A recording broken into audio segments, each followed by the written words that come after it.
Well, good afternoon, everybody. Thanks again for coming out to a Hardrocker Luncheon sponsored by Pancheros. Big thanks to them for providing some great burritos today. Welcome everybody watching online at GoRockers.com, wherever you may be. Thanks for popping in today. Thanks to everybody for coming. Busy weekend coming up. We've got a lot of coaches in store to give you a preview of what's happening this week. Also recap with some highlights and some analysis of what happened this past week. We'll start off with the cross-country team. Went down to Fort Hays State and getting ready to go up to Gillette here this weekend. Welcome head coach Steve Johnson. All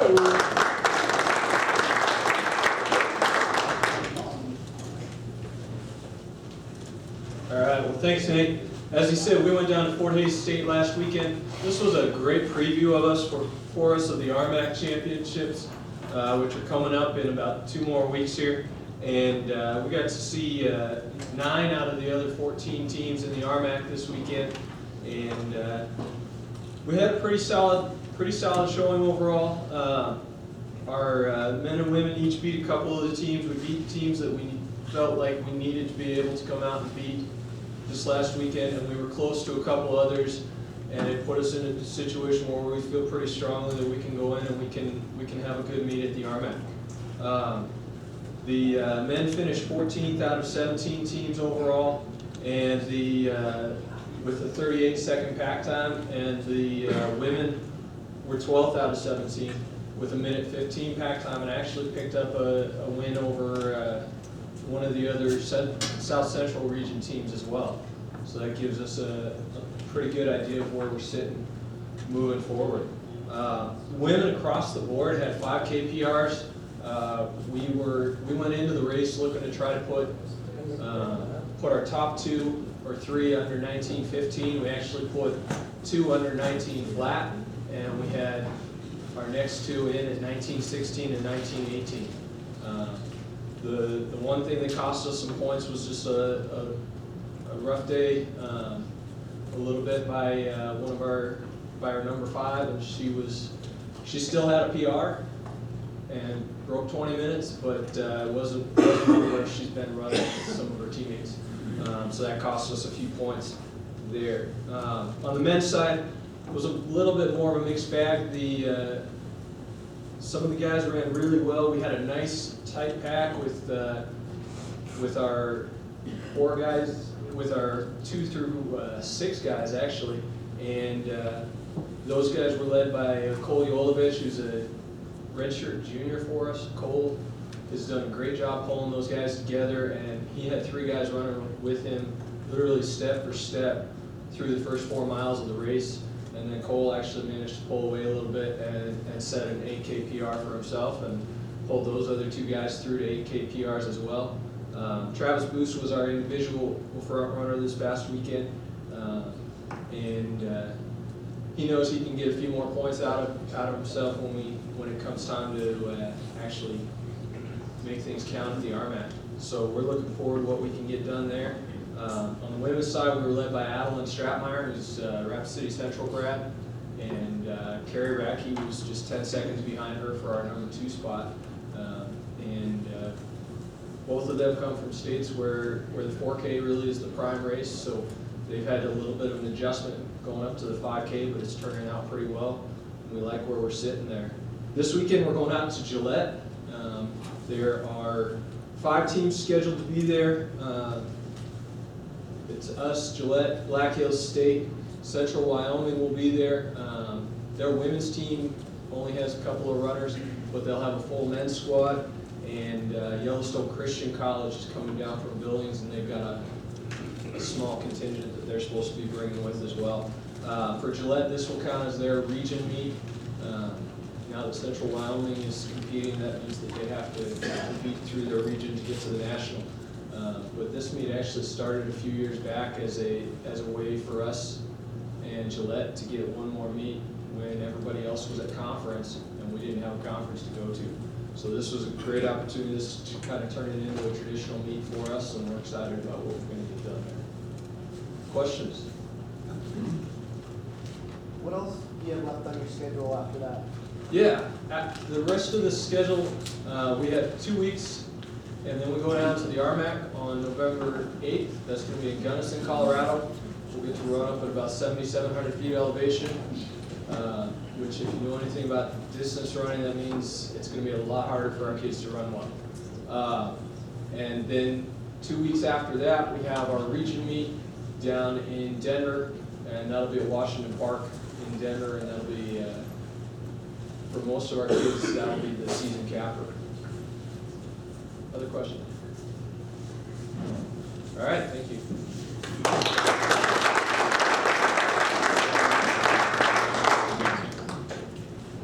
Next up, Hardrocker volleyball program. It was interesting to see they got a taste of the RMAC here this past week. There's no doubt played Colorado Christian, Adams State, also competed well against a top-tier team in Colorado Mesa. So they're getting ready for Shattering State. So the RMAC run continues for the volleyball program. Shattering State will be up here coming up next week. Welcome head coach Tiffany McCampbell.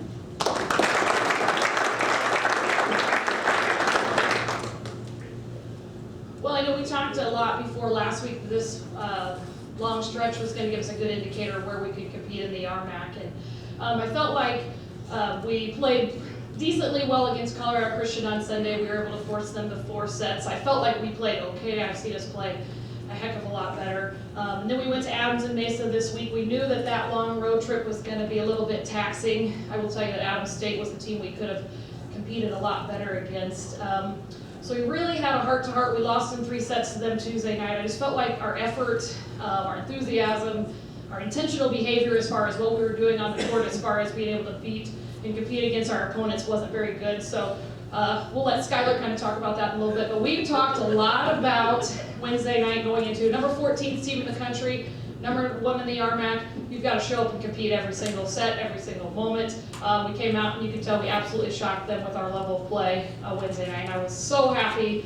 That was the best that I've seen us play this year. And just to be able to compete with the number 1 team in the RMAC. And we competed well against Mesa last year as well. But to be able to kind of turn it around as far as what our attitudes were going to be, our high emotions and things like that. I've talked all year with this group of 12. I really like the chemistry and camaraderie we have within this small group, and so I was just really happy to kind of see us capitalize on that.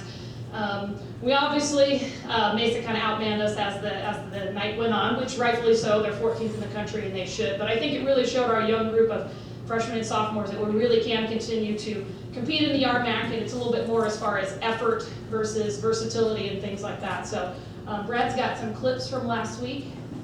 I'm going to kind of look through. Some of these are from Colorado Christian, who's in the upper half of the RMAC, very good team. As far as, I thought we did some really good things early on against them at Wells. Sam Johnson had 20 kills on Sunday, just continues to be a very aggressive blocker and a very offensive threat. We're trying to make her as versatile because a lot of these teams are tending to start to kind of camp out on her. So Michaela Reese, outside hitter right there, had a really good week for us, and we've got to find somebody else who's going to be able to score some points along with Sam, blocking and offense as well. So we kind of mixed up some shots with her as finding some openings. And all of these top-tier RMAC teams, we're going to be able to do a lot of things with them, but we've got to continue to just have very good ball control and just kind of outfight everybody. So same thing, if we're in system, we're a pretty good team. Good outside attack there. You're going to see Skylar come in a little bit here and play through some of these clips as well. And I just felt like Colorado Christian, this was a team I think we could have competed a little bit more against as far as, but it was nice to see our weekend against Mesa with a lot of energy. We talked in the locker room after that, you know, we don't want to quantify wins and moral wins, but I felt like, and Coach Cabot really talked with them about how a moral win against the number 14 team in the country is going to build confidence, and you really need to go into the next week as far as we've got 6 games left in our season as far as you can play that well against this team, you can serve aggressively, you can swing aggressively. The next 6 opponents that are not ranked, you need to be able to do that confidently. So Tuesday night we've got Shattering State, and we fly down to near Savannah, Georgia, and play 4 NAIA teams. And we've talked with them that our goal is to go 5-0 this week, and it's an absolutely realistic goal. But we've got to compete like we did Wednesday nights, and we've got to be able to just play as fast as we can. But we've got to be very intentional with all of our behaviors and things like that. So, does anybody have any questions for me? Okay. I would like to introduce Skylar Larson. I'll let her kind of talk a little bit. But Skylar is a player that we've been fortunate to be able to see the past 4 years She is a graduate of Rapid City Stevens High School, so watching her out of high school, she was a player that we really watched a lot, and I could really see her kind of stepping into a DS role, possibly a libero role through the 4 years of our program here. And it's very nice to have a local player as Skylar is, and it's just great to have her in our program. So Skylar.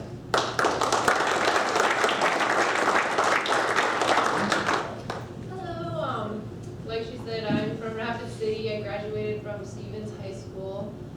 I'm majoring in civil engineering, and just a little bit about last weekend. I think our first game against Adams State, we had a hard time coming out and competing, but the next day against Mesa, I think we all just came together, and it was really fun getting to play and feeling that we were actually competing, because each match I thought that we were really sticking with this team, and we took a set from them. So I thought it was fun, and we're definitely looking forward to this upcoming week, playing in Georgia and against Shutter. Any questions? Shelburne is, what day? Tuesday. Tuesday, and then Georgia is Yep. Friday, Saturday. Just here. What's the biggest difference you've adjusted to from high school volleyball to college volleyball as a true freshman? In high school, I was also an outside hitter, so it's definitely a different mindset. Really being in defense the whole time, and just a different team. I think we definitely play at a higher level. So. How about the adjustment with travel? Because you never traveled to these nights. How about mentally preparing to play physically? Yeah. Trips in your home and your away? Well, I actually have talked to my teammates, and a lot of them said that during their high school, they never really even had trips where they were overnight. But since in South Dakota, we would go to Sioux Falls and we would stay overnight. And I guess the closest thing that I've had to that would be our state tournament. So I've kind of had been exposed to doing staying on top of your schoolwork and missing school. So I don't know, just it's nice to have Wi-Fi on the bus for sure. Because I definitely worked out all the way home for a lot of way there. So you're not new to the school mines. Why don't you tell us about your family history? Oh, yes, I'm the third generation in my family. My grandpa left is right over here, and also my dad came in, and like my grandpa, I'm getting this civil engineer degree. Any other questions for Skylar? Thanks, Skylar.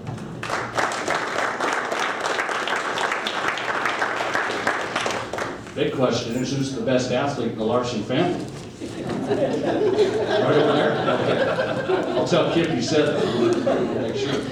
Everybody looking forward to tomorrow, Saturday, college football, 1 o'clock kickoff, community day with the Hardrockers. Spread the word. You buy one ticket, you get one free to honor the community and get Rapid City behind the Hardrockers. So definitely a tough challenge for Coach Collins and the Hardrockers tomorrow. Number 24 team in the nation, Azusa Pacific comes in, the top team in the GNAC conference. So Stacy Collins, welcome him up here.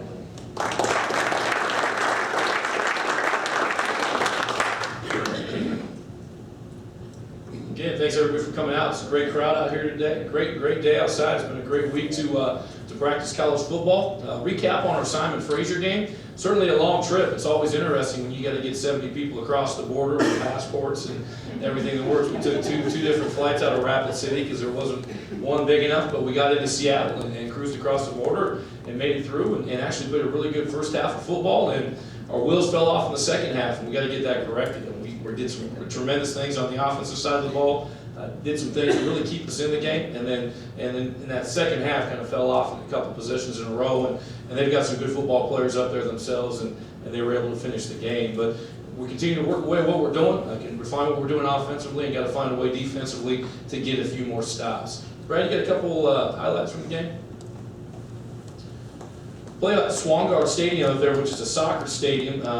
We opened the game, we had a little pooch kick. We thought we knew we had a pretty good look at it, got it, so it was a great start to the game to get that knocked out. Vancouver's a big city. It had rained all night the night before, so the field was pretty sloppy, pretty wet, and their kick return is probably one of the best in the nation. we're trying to do everything we could to keep it away from them. And this was an area we thought they had a soft spot. It was a great job of execution, getting our offense the ball right out the gate, and we scored to take the lead. I believe this is Xavier Matthews on the first touchdown here. And our offense was really clicking on all cylinders. Do a nice little underneath route for us. Notre Dame would probably call that a pick route. We just call it a rub route right there. Don't make it long. Yeah.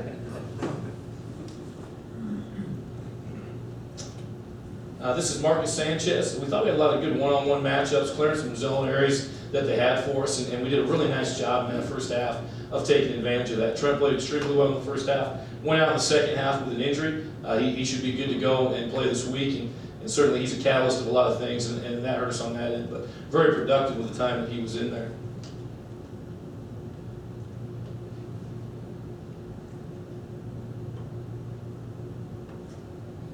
Can you tell me about this one, Brad? My kicker slipped me some money, you give a PAT?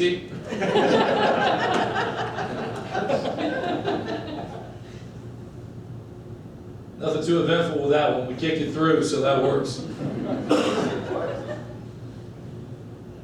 At least it was good. Well, those are rugby posts. I mean, you're out in Canada now, yeah. Yeah, their guy missed one, banged it off, and I thought the whole thing was going to come down.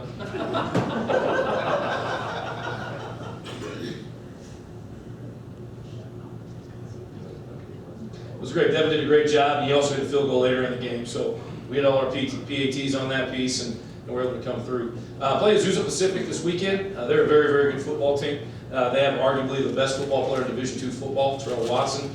He is a big back. Azusa Pacific, for people that are football fans, that's where Christian Okoye played college football, and this kid's pro called Christian Okoye's records down there.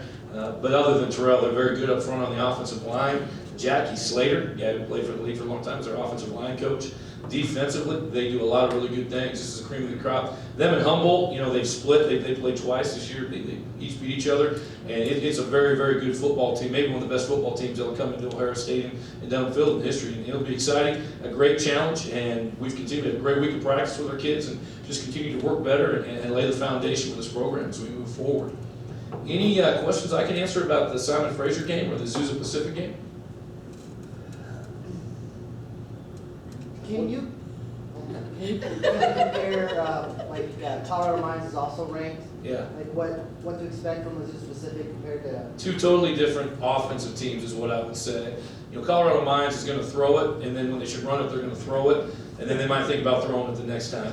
Really that mindset, and they've done a great job of it. And they're 7, Colorado Mines is 7-0 right now, and so that's their mindset. These guys are going to run the football. Now they can certainly throw it when they need to, but they're going to come at you. They're going to run the football. It's not option football, it's what we're used to, but it really is. I mean, their quarterback, they settled in on a quarterback. They played a couple of different guys earlier in the season. They beat Grand Valley in the opener of the season on national television. And so they changed what they're doing, but it is kind of, you got to fit it like an option team on the offensive side. But that being said, they can push the ball vertical downfield, and they'll do that quite a bit. So they're two totally different teams. Both have their strengths and weaknesses, and their strength is they're going to run the football at you and be very, very physical up front. When you look at their running back on film, what's his greatest attribute? Why is he so good?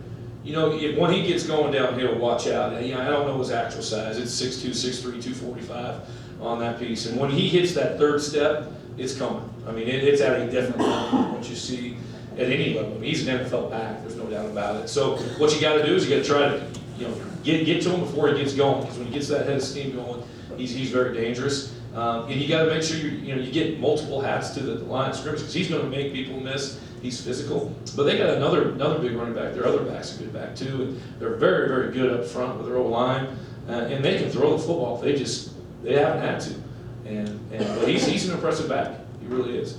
How many times will he carry the ball on average? They're in the 30s, and then when they're really grinding it out, they'll get him up to 40. They're not afraid to ride him. He's a horse. And again, they got a backup back that's good size too. You think you got a smaller kid. Well, he comes in. I think he's 6'1", 240. 235, 240, and they're running. I mean, it's not like they're slow. This is an athletic team. If you know much about Azusa, the history of the phenomenal NAI program, they're the only Division II program in Southern California. Coach Santa Cruz has been there a long time. He's done a great job. They got, I know a couple guys on their staff, but They have a tremendous recruiting base within that area, and they've done a great job of really making that transition from NAI, which they're very good, to D2, and they have a lot of Division II talent. Is it easier to defend a guy that you know is gonna get the ball 30 or 40 times than a team that's gonna throw the ball all over the field? It's hit and miss a little bit. I mean, you try to say, okay, this is what you got to stop. You know, it's a little hard, you know, as you watch it, and you're watching some good teams. Everybody's thinking the same thing, and nobody's stopped them yet. But you know, at least you know where it's coming. You have a good plan. But that being said, they'll play action you and take some shots down the field, and they got some guys that can run on the outside. Their quarterback that's starting now, I believe, is a San Diego State transfer. So they have a lot of talent around it. And you know, I think they have an NFL caliber offensive lineman also. So they're what a high-end Division II football team should look like.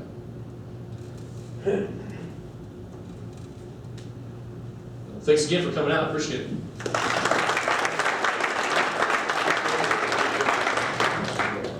Thanks, Coach. Should be exciting. Look forward to it tomorrow. Again, 1 o'clock, and spread the news. Buy one, get one free tomorrow for Community Day. Get there early, tailgate on the ramps, and should be beautiful weather. Have a great time. I want to thank Pancheros again for sponsoring the lunch. Hope you enjoyed the burritos. We'll be back here next Wednesday. We moved it this week due to some scheduling conflicts, but we'll be back here next Wednesday here at the Hall of Fame and have some more lunch. Thanks, everybody, for coming out, and see you tomorrow.